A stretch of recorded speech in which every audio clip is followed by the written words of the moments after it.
So, manual transmission.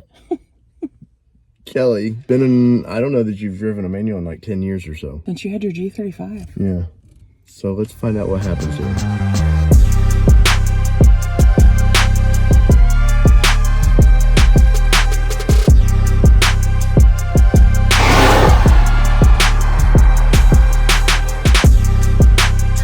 Today on the show, we have a new 2024 Nissan what? Nissan Z. So let's get to this right now. All right, the color of this thing, first off, this is a sporty looking color, and you're getting the two-tone with this, and I believe that's with the performance package that you get. That, you know, what you're going to get here, you want sticky tires, so you're going to get the Bridgestone Prenzas, a 255/40/19. You're getting the big, look at those big calibers on that thing. Front and rear, you're going to get a lot of aggressive braking and tire grip on this. Now it has a couple of classic Z things to it. You can see here, it's got the throwback badge to it, just like it would have been in the 240, 280 Zs. Overall though, the color of this thing is just pretty. Now, Kelly, you're studying up there, I can see. I am. What is our starting price, and where are we at with this vehicle? So starting price on this one for a manual transmission, performance edition, is the $49,990. And as tested, where are we at with this one? As tested, we're at $53,655, including 1,025 in destination charges. Right, which is actually a lot cheaper than a lot of domestic brands do. And this actually comes from Japan, so they actually have to import these in here. Now, everybody gives this thing a lot of crap about, oh, this grill. Well, it needs a lot of grill because it needs a lot of cooling for this twin turbos in this thing.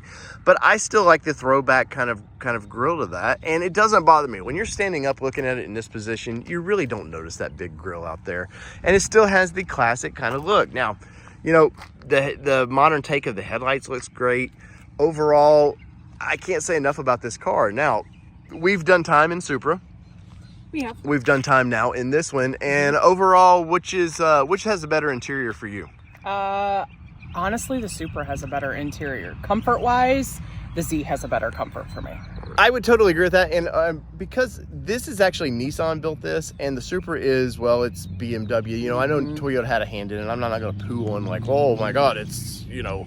We're not going to go there with right, but this is all Nissan, so you know they've done this on a budget. This is a halo car for them. It's an honest, true sports car. It's a manual transmission, something we didn't think we would see in a sports car ever again. And Nissan said, "Well, hey, let's do it. Let's try it, definitely." And so now let's look in the interior of this thing and talk about the pluses and minuses. All right, interior-wise, it wouldn't be my review if there wasn't a monster in hand, but seats of this thing are very nice. You got some nice leather out here, some soft materials in the center. Like Kelly said, there's definitely more bolstering, especially on the sides here. They want you to feel like you're connected to the road. Get in this thing. It's low car. Remember, guys, I talked to you about, hey, this was a little more difficult than the Mustang was to get in, but overall, this is what you're buying this car for. You're getting a manual transmission. Now, they do a 9-speed, automatic transmission in this thing, which is cool. But I think for me, now I'm not going to track anything, but I want to feel connected to a car like this. So the idea of getting the old shifty there, you guys know I like that a lot. So as far as like infotainment center, let's look at that real quick. This is the button you want to push it. And this is what comes up on your screen. Z, I love how they've done that. It looks really cool. Screen comes up real quick. Now, being Classic Z, you're going to get your 3 pods up there, which is just such a throwback to this. But I have to say, this is the sports screen, and this is where I would leave it at. Now, you can go through the adjustments and change that. You know, you want to go to a normal. Here's the normal view, which is just, to me, it's too Nissan. It's too normal Nissan on that. So I want to go and, you can also change you can go to an enhanced mode there. And that's not too bad, but I would leave it just right here in the sport mode is where I would leave it. Now, all your controls, very, very Nissan-like. It's still a nice steering wheel, very nice grip to it. The grip of the shifter, the position of it and everything is real nice. You got your brake here. You do have heated seats in this thing, which is summertime, so I'm not going to need it. But the vents, everything, this looks really nice, real crisp looking. I will say somewhat, if I remember right, the Supra, very similar to that. So you're getting physical knobs to this, which I like a lot. Kelly was asking, why is this not digital? And I was like, it's more of you want to feel connected to the car. So you want the less smooth touch, the more physical you want. Now you are getting USB C and A there. The stitching of this, very nice. I do know they offer all kinds of different colors of interior in this, but I would not go crazy with this. I like the blues that I've seen of the interior, but for this particular color, I like the black, the look of it. Now, in your driving position, this is what you're gonna see when you're driving around. And what you're not gonna see is much of a out the back. As you can see there's just not much space back there. So I've noticed driving this that you get just a little bit of space there. It feels like 1.5 inches of space, and that's about it. But ultimately, I'm going forward. I'm not going backwards. And with a car like this, you're definitely going forwards. Something I will say about the Z is the exhaust could be a little more aggressive sounding. Kelly, let's hear this thing. You know that sound. You VQ guys, you know that sound, and it's not bad. I don't hate it by any means. I just would like it to be a little more aggressive. Kelly, give me a little rev.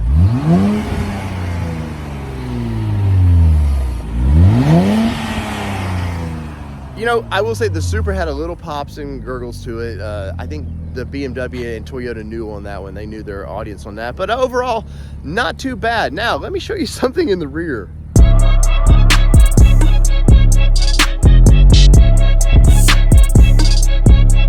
With the Nissan Z, Kelly, you might want to actually take things with you on a trip. Maybe. You could do a small trip for 2 people in this with this thing. And I like the fact how this is all in, and there's a little button there. And Kelly, I'll let you push that button to see what the hatch looks like in this thing. And well, traditional Z, you know, you see the support bracing on there, and well, there's not a ton of cargo room there. I think you get one bag. Well, you could probably do 2 carry-ons in this. I think golf clubs might fit back here, but maybe. You've got your spare little donut, whatever that. Oh, that's a sub back there. Where the spare normally you think would be, well, there's a subwoofer back there. Kelly always likes to find all the little quirks and features of these things. You're not taking the family out with this one by any means. This is definitely a 2-seater. Remember that, just a 2-seater, and it's a weekend car. Now, if you're a younger person who wants a sports car, this is definitely up your alley. You can handle this one. And we've talked about 2-seaters with 4 seat belts. This is not that car. This is a true only 2-seater. So yes. Just so you know. Yes. And the funny thing we did notice was you can put a car seat in this. So let's look at that. We got a 3-liter twin turbo in this thing. And let's look at all the turb skis here and see what it's like to live the turbo life. Now, something funny is you still need a stick. In a sports car, I mean, this is, once again, these are goofy problems, but first world problems. I just feel like it should be, for this kind of money, almost $60,000, and it will be by the time you're out the door, you're 60 with taxes. Kelly, where are you at with this? What do you think of this? I think it looks good. Does it? I do think it looks good. You know, we've seen some recent vehicles that aren't having the cover on there, so I'm glad to see the cover on there to make it look better. And well, you definitely want covers on these things because it's all about cooling, and that's why you have that big front end of that. That's why it's all about getting air through there, because you got turbos, so they need some of this covering to help facilitate air the management the way they want it to go through. So twin turbo 3-liter in this, this thing will get up and go 400 horsepower. I forget the torque band. Torque doesn't matter on this because I don't care. I know it's got 400 horsepower and it's made to fly. So now I want to get behind the wheel of this, and I want to scare Kelly. Don't tell her. I'm going to scare her. No. Right now.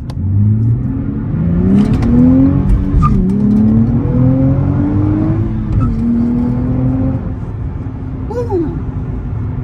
This thing, like, I've noticed second gear in this thing is where, like, that's the money gear for wherever the turbos are picking up, whatever the torque band of it, man, it loves. First, it will launch you, but second's where you just feel it go. It's a lot of fun to take off in this car. I definitely recommend somebody, if you're interested in this, you got to test drive it, and you got to test drive it properly like this. So first, second, right there, you felt that boost. You felt that. Second is just, I got to do it again. So we're going to go from a complete stop, and I know, like, first is fun. So we're stopped. We're going to kick it. All right, first. Now watch second. Whoa, right there. You feel it. It hits about 3,500 RPMs, and it just, boom, launches. And that's the fun of this car, and that's where it's different than Supra. Supra is fast at takeoff. Like, it's very fast, but it does in second, third, it loses a little bit compared to this car. So very excited to drive this. Let's go for some more driving.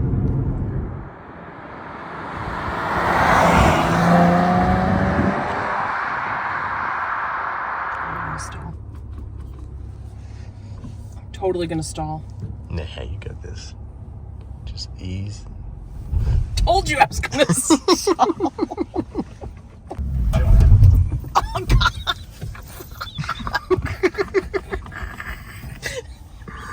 I'm so embarrassed right now. Give it gas. Whoa, whoa, whoa. Push in the clutch. Put it in second. Roll. All right, there you go. She's got it. Shut up. Whoa, whoa, whoa, whoa. Easy. We can learn. You got a lot to learn here. You just let me. No, I know, but I'm saying it's torquey. Second is real torquey. Kelly, you're driving a Nissan Z. I am, and a manual at that. We're Yeah. not gonna talk. We're just not gonna. Well, but We're not gonna rewind and go back. right, but all right, Kelly. First sports car. What's your driving impressions like so far? Super anxious because it's a stick shift, but Right. Overall I think it handles really, really well. It hugs, it responds, like it does everything you'd want it to do. Yeah. So you're driving this. What are your impressions of the gauges? I'm not a sports car fanatic from that perspective. I mean, it reads everything you want. I mean, It gives me everything that I personally need in order to drive this vehicle down the road. Like, Right. It's good for me. I don't think I would want to daily something like this, but definitely in the garage. I could see having a car like this in the garage on the weekends. It would be for us. It'd be a low mileage car. It wouldn't be something we put 10,000 probably miles on a year. But And it's something that we would probably get an automatic in. all right, since we are on the chunkier side of people, Kelly, how is comfort for you so far? So comfort in the passenger is better than the comfort in the driver's seat. Like we talked about that a little bit, is that because we literally like switched seats and I noticed that the driver's seats felt a little smaller, and it wasn't the positioning of it. It's literally like the seat itself feels a little bit smaller. Well, it's definitely, there's more support on this, and if you're into a driver's seat, you're probably racing around the track, or you're being a little more aggressive with it. So definitely you want that, and your passenger should feel a little bit more comfort. So let's see if we can get Kelly to stop now. Okay. Final drive in the old Z. I want to say a special thank you to Nissan North America for sending us over for the week for us to do some long-term driving with it. Overall, this thing is a lot of fun. I have to admit that I would probably own one of these in a heartbeat if I could. I think there's a lot of value there if you're looking for a sports car, especially a manual transmission sports car. Now, is it a Lamborghini? No, it's not trying to be a Lamborghini either, nor does the price reflect that. But what it does is this right here. So let's